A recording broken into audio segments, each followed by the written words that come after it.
एक गांव में हरिया नाम का एक गरीब किसान रहता था। उसके परिवार में उसकी पत्नी और एक छोटी बेटी थी जिसका नाम था सुमन।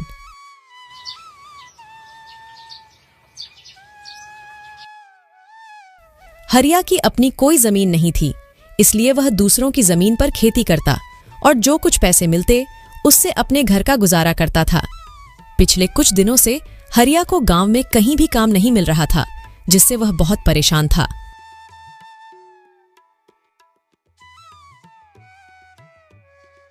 आज कुछ कमा के लाए हो या नहीं? घर में खाने के लिए और कुछ नहीं बचा है, बस थोड़े से दाल चावल बचे थे, उसकी मैंने खिचड़ी पका दी है। पिछले कई दिनों से गांव में कोई काम नहीं मिल रहा है। लोगों का कहना है कि अभी इस महीने उनके पास करवाने को कोई काम नहीं है। जब फसलों की कटाई शुरू होगी तब काम मिलेगा। अब मैं तो यह सोचकर परेशान हूं कि इस महीने अगर कोई काम नहीं मिला तो सबके खाने पीने का जुगाड़ मैं कैसे करूंगा। आप चिंता मत करो, भगवान हमारी मदद जरूर करेंगे।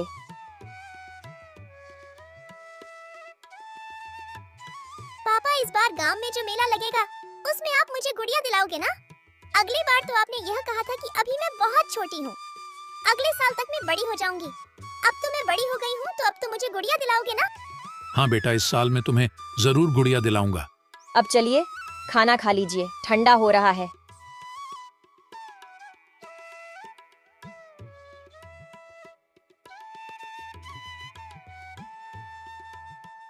सरला, तुम भी आकर खाना खा लो। जी, आप खा लीजिए, मैं थोड़ी देर बाद खा लूंगी। हरिया और उसकी बेटी दोनों खाना खा लेते हैं। तभी उनके दरवाजे पर एक संत की दस्तक होती है। कोई तो कुछ खाने को दे दो, भगवान तुम्हारा भला करेगा। संत की आवाज सुनकर हरिया और उसकी पत्नी बाहर आते हैं। बेटा, क्या तुम्हारे पास खाने को कुछ है? बाबा, हमारे पास तो खुद के खाने के लिए भी ठीक से खाना नहीं हो पाता। हम आपको कहां से देंगे? थोड़े से खिचड़ी पकाई थी, वह भी मैं अभी खा लिया हूं। अब हमारे पास कुछ भी नहीं है। रुकिए बाबा, अभी मेरे हिस्से का खाना बचा हुआ है, मैं अभी लेकर आती हूँ। पर सरला, तुम अगर यह खाना बाबा को दे दोगी तो तुम क्या खाओगी? बर्तन में तो बस थोड़ी से ही चावल बचे हैं। आप इसकी चिंता मत कीजिए, मैं भूखी रह लूंगी, लेकिन अपने घर के आंगन से मैं किसी संत को भूखा नहीं जाने दे सकती, इससे मुझे पाप लगेगा। ठीक है सरला, जैसी तुम्हारी इच्छा। सरला अपने हिस्से का खाना लाकर बाबा को दे देती है और बाबा उस खाने को खा लेते हैं।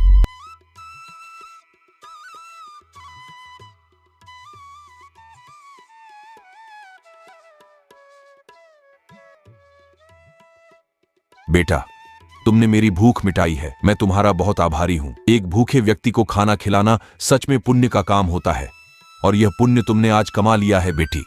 मेरे पास तुम्हें देने को कुछ नहीं है, लेकिन यह एक अंगूठी है, इसे अपने पास रखो, ये तुम्हारी बहुत मदद करेगी। पर याद रखना, रात के समय इसे मत पहनना, रात में इसकी शक्ति बढ़ जाती है जो तुम्हारी उंगली सहन नहीं कर पाएगी। धन्यवाद बाबा, हम आपकी आज्ञा का पालन करेंगे।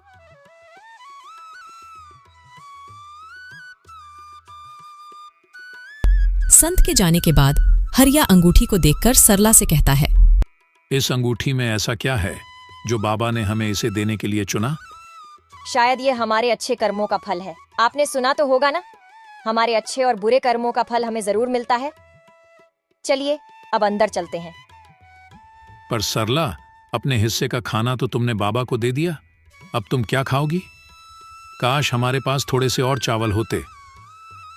जैसे ही हरिया यह बात कहता है, अंगूठी में एक चमक सी उठती है और हरिया के सामने तुरंत एक चावल की प्लेट आ जाती है। सरला, यह देखो, जैसे ही मैंने चावल का नाम लिया, यहाँ चावल प्रकट हो गया।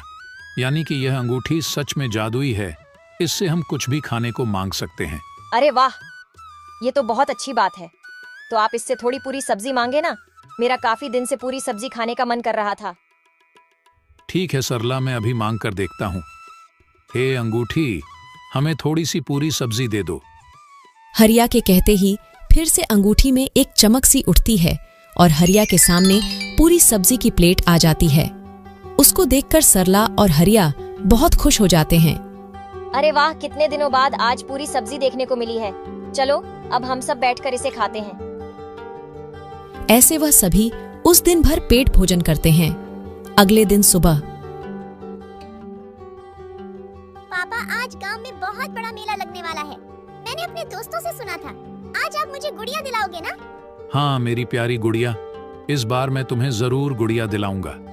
सरला, तुम मेरी प्यारी गुड़िया को तैयार कर दो और तुम भी तैयार हो जाओ। हम सब आज उस बड़े मेले में जाएंगे जहां जाने के लिए हम अक्सर सपने देखा करते थे। सभी तैयार हो जाते हैं। फिर हरिया अंगूठी से कुछ पैसे मांगता है और उसके हाथ में पैसे आ जाते हैं और फिर वह सब मेले की ओर निकल पड़ते हैं। उस गांव में हर साल एक बहुत बड़ा मेला लगता था जिसमें दूर दूर के गांव से व्यापारी आते थे। उस मेले में तरह तरह की चीज मिलती थी। पापा, वह देखो गुड़िया की दुकान। मुझे गुड़िया दिला दो ना। भैया जरा ये वाली गुड़िया दिखाना। भैया कितना दाम है इस गुड़िया का? जी 50 रुपए। ये लो भैया इस गुड़िया के पैसे। सरला, तुम भी अपने लिए कुछ पसंद कर लो। वहां देखो कितनी सुंदर साड़ी की दुकान है। चलो वहां से तुम्हारे लिए साड़ियां भी पसंद करते हैं। भैया जरा वह वाली साड़ी दिखाना। अरे भैया, वह साड़ी बहुत महंगी है, तुम उसे नहीं खरीद पाओगे। कोई सस्ती सी साड़ी देख लो इनमें से। नहीं भैया, हमें वही साड़ी देखनी है। आप वही साड़ी दिखाओ। सरला, तुम्हें ये साड़ी कैसी लगी? ये साड़ी तो बहुत अच्छी है पर महंगी भी बहुत होगी। सरला, तुम इसकी चिंता मत करो। बस तुम ये बताओ, तुम्हें ये साड़ी पसंद तो है ना? हाँ जी, साड़ी तो बहुत पसंद आई। भैया इस साड़ी का क्या दाम है? यह 1500 की साड़ी है। ठीक है भैया, ये लीजिए 1500 और ये साड़ी हमारे लिए पैक कर दीजिए। हरिया साड़ी को खरीद लेता है। हरिया ने उस मेले में से और भी काफी सारे सामान खरीदे। इस मेले में रामचंद्र के 2 नौकर मोहन और प्यारे भी आए हुए थे। रामचंद्र गांव का सबसे अमीर सेठ था और मोहन और प्यार उसके नौकर।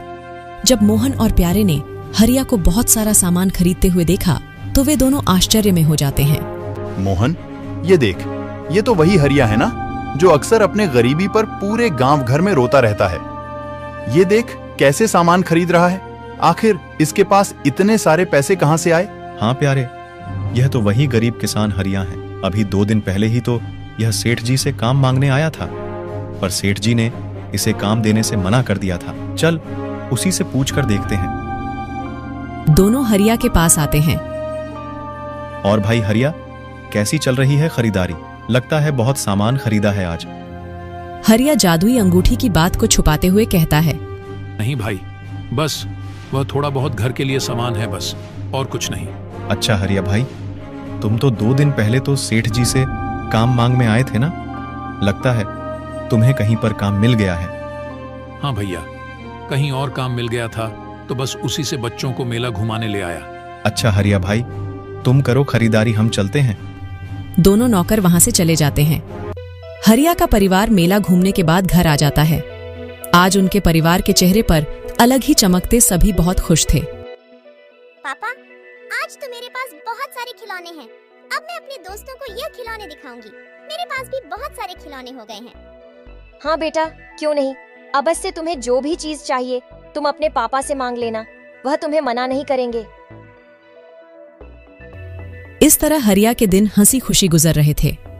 हरिया ने अंगूठी की मदद से अपने घर के हालातों को सुधार लिया और अंगूठी से कुछ पैसे मांगकर गांव में उसने एक कपड़े की दुकान खोली।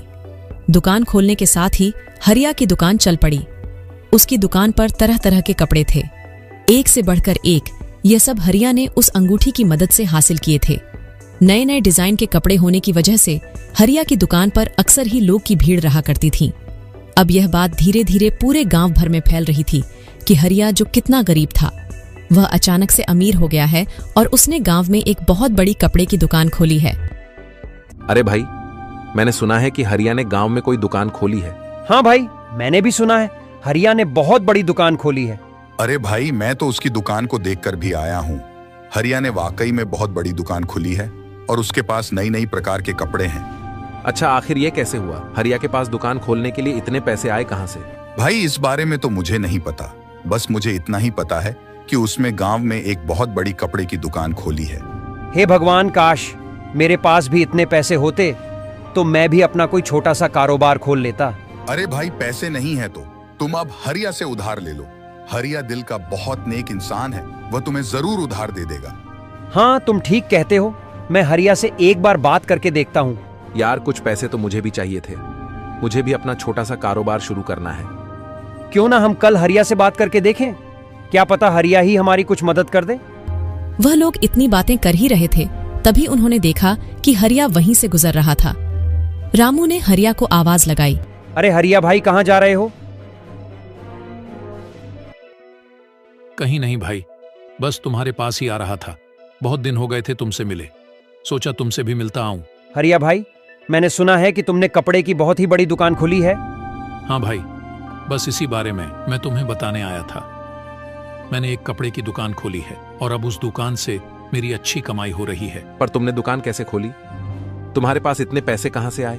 देखो भाई, ये बात मैं तुम्हें इसलिए बता रहा हूं क्योंकि तुम मेरे दोस्त हो और मुझे तुम लोगों पर बहुत विश्वास है। कुछ दिन पहले मेरे घर पर एक साधु आए थे। हरिया उन सबको जादुई अंगूठी के बारे में सारी बात बता देता है। जादुई अंगूठी? सच में तुम्हारे पास जादुई अंगूठी है और तुमने उसी से वह दुकान खोली है? हाँ, मैंने उसी से वह दुकान खोली है और मैं यहाँ तुम्हारे पास इसलिए आया हूँ कि तुम भी अगर अपना कोई कारोबार शुरू करना चाहते हो तो बेझिझक आकर तुम मुझसे पैसे ले सकते हो। मैं तुम्हें कारोबार खोलने के लिए पैसे दूंगा। अरे हरिया भाई, ये बात कहकर तो तुमने हमारा दिल ही जीत लिया। ठीक है हरिया भाई, हम किसी को नहीं बताएंगे। इस तरह हरिया ने गांव वालों की मदद की और सभी को कारोबार खोलने के लिए पैसे दिए। अब गांव के लोगों ने भी अपना अपना कारोबार खोला। अब यह बात धीरे धीरे गांव के अमीर सेठ रामचंद्र तक भी पहुंच जाती है। मोहन और प्यारे, यह मैं क्या सुन रहा हूँ? हमारे गांव में रहने वाले गरीब हरिया ने गांव में बहुत बड़ी कपड़े की दुकान खोल ली है। यह तो वही हरिया है ना जो कुछ दिन पहले मेरे पास काम मांगने आया था। तो फिर इसके पास अचानक से इतने सारे पैसे कहां से आए? हाँ सेठ जी, हम भी यही सोचकर हैरान हैं। थोड़े दिन पहले हमने उसे मेले में देखा था, बहुत सारे सामान खरीद रहा था। जैसे इसके पास अचानक से बहुत सारे पैसे आ गए हों और अब सुनने में आ रहा है कि गांव में उसने एक नई दुकान खोली है। हाँ सेठ जी, मैंने तो देखा भी है। बहुत ही सुंदर दुकान है उसकी। एक से एक डिजाइन के कपड़े हैं उसकी दुकान में। मोहन, जरा पता तो कर, आखिर उस गरीब हरिया के पास इतने सारे पैसे कहां से आ रहे हैं?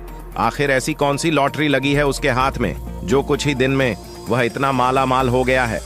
रामचंद्र की कहे अनुसार उसके दोनों नौकर अब हरिया पर नजर रखने लगते हैं। हरिया कब जाता है, कब घर आता है, इन सब पर उन दोनों आदमियों की नजर थी।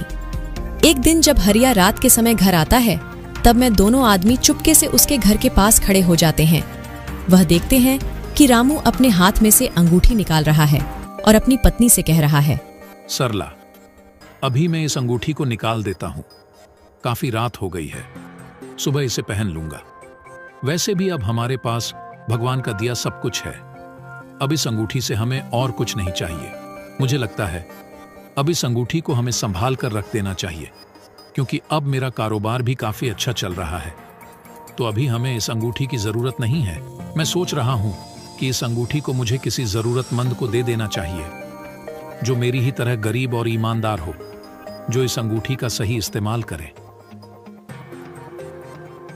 हाँ जी, आप बिल्कुल सही कह रहे हैं। ये अंगूठी हमें किसी ऐसे ही इंसान को देनी चाहिए। रामचंद्र के दोनों नौकर यह सारी बात रामचंद्र को बताते हैं। हाँ सेठ जी, उनके पास एक अंगूठी है। उसके बारे में वह लोग बातें कर रहे थे कि उस अंगूठी ने उनकी किस्मत बदल दी। अच्छा, तो ये बात है, लेकिन एक अंगूठी की वजह से ऐसा कैसे हो सकता है? क्या वह कोई जादुई अंगूठी है? क्या उस अंगूठी ने हरिया को पैसे दिए हैं? जाओ, इसका पता लगाओ। अगले दिन फिर वह दोनों आदमी चुपके से हरिया के घर आते हैं और हरिया और उसकी पत्नी की बातचीत को सुनते हैं। सुनिए, मुझे एक बहुत ही सुंदर गुलाबी रंग की साड़ी चाहिए। आप इस अंगूठी से मांग लीजिए ना। तुम्हारे पास इतनी सारी साड़ियां तो है, फिर तुम्हें गुलाबी रंग की साड़ी क्यों चाहिए? और दुकान में भी काफी सारी साड़ियां रखी है, जाकर दुकान में से पसंद कर लो। नहीं, मेरे पास एक भी गुलाबी रंग की साड़ी नहीं है। और मुझे एक ऐसी साड़ी चाहिए जो अभी तक दुकान में भी नहीं है। आप इस अंगूठी से गुलाबी रंग की साड़ी मांग कर देखिए ना। हरिया अंगूठी से गुलाबी कलर की साड़ी मांगता है और गुलाबी कलर की साड़ी प्रकट हो जाती है। यह देखकर दोनों नौकर बहुत आश्चर्य में हो जाते हैं और यह बातें जाकर वह दोनों रामचंद्र सेठ को बताते हैं। अच्छा, तो उस हरिया ने अंगूठी के सामने साड़ी बोला और अंगूठी में साड़ी निकल आई। अब तो पक्का हो गया है, वह कोई जादुई अंगूठी है। तुमने कहा था कि रात के समय वह हरिया अंगूठी को अपने उंगली में से निकाल देता है। हाँ सेठ जी, वह अंगूठी को निकालकर अपने टेबल पर रख देता है। तो ठीक है, उस अंगूठी को हासिल करने का सबसे सही वक्त रात का है। मैं रात को ही उस हरिया के घर जाऊंगा। ऐसा सोचकर रामचंद्र रात के समय चुपके से हरिया के घर पहुंच जाता है। रात के समय वह अंगूठी का तेज बहुत ज्यादा था, वह अलग ही चमक रही थी। अरे वाह, इस अंगूठी की चमक तो देखो, कितनी जगमगा रही है। आखिरकार यही है वह जादुई अंगूठी जिससे यह हरिया अमीर हुआ है। अब मैं अंगूठी को अपने घर ले जाऊंगा और इस अंगूठी की मदद से गांव का सबसे अमीर आदमी बन जाऊंगा। यह सोचकर रामचंद्र उस अंगूठी को वहां से लेकर घर आ जाता है और उस अंगूठी को हाथ में पहनकर अंगूठी से बहुत सारे सोने के सिक्के मांगता है। हे अंगूठी, मुझे बहुत सारे सोने के सिक्के दे दो, इतने सोने के सिक्के कि मैं रातों रात अमीर बन जाऊं। जैसे ही रामचंद्र ऐसा कहता है, उसकी उंगली पर लाल निशान पड़ जाते हैं और उसे काफी जलन होने लगती है।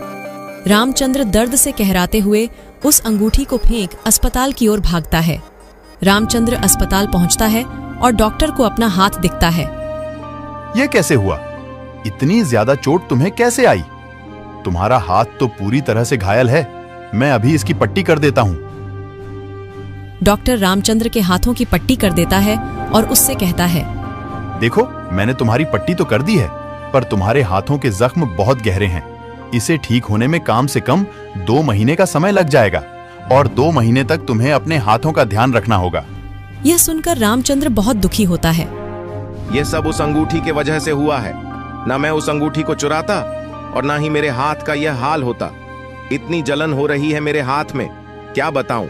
अगर मैं ज्यादा पैसे का लालच ना करके उस अंगूठी को ना लिया होता तो आज मेरे हाथों की ऐसी हालत नहीं होती। रामचंद्र उस अंगूठी को हरिया को वापस करने जाता है। यह लो हरिया अपनी अंगूठी। कुछ वक्त के लिए मेरे मन में इस अंगूठी के प्रति लालच आ गया था, पर इस अंगूठी ने मुझे अच्छा सबक सिखाया है। अब यह अपनी अंगूठी तुम अपने पास रखो, मुझे इसकी जरूरत नहीं। अब अंगूठी हरिया के पास वापस आ चुकी थी। सरला, अब वक्त आ गया है कि इस अंगूठी को किसी ऐसे व्यक्ति के हाथ में दिया जाए जिसको इसकी बहुत जरूरत है। हमें जल्द ही ऐसे व्यक्ति की तलाश करनी होगी। जी हाँ, आप बिल्कुल सही कह रहे हैं। अब इस अंगूठी को किसी गरीब को देने का सही वक्त आ गया है। वह लोग यह बातें कर ही रहे थे कि तभी उनके घर पर एक गरीब बूढ़ा व्यक्ति आता है। कोई तो कुछ खाने को दे दो, भगवान तुम्हारा भला करेगा। हरिया उस बूढ़े व्यक्ति को वह जादुई अंगूठी दे देता है और उस जादुई अंगूठी की सारी शक्तियों के बारे में भी बता देता है। बूढ़ा आदमी बहुत खुश होकर वहां से चला जाता है।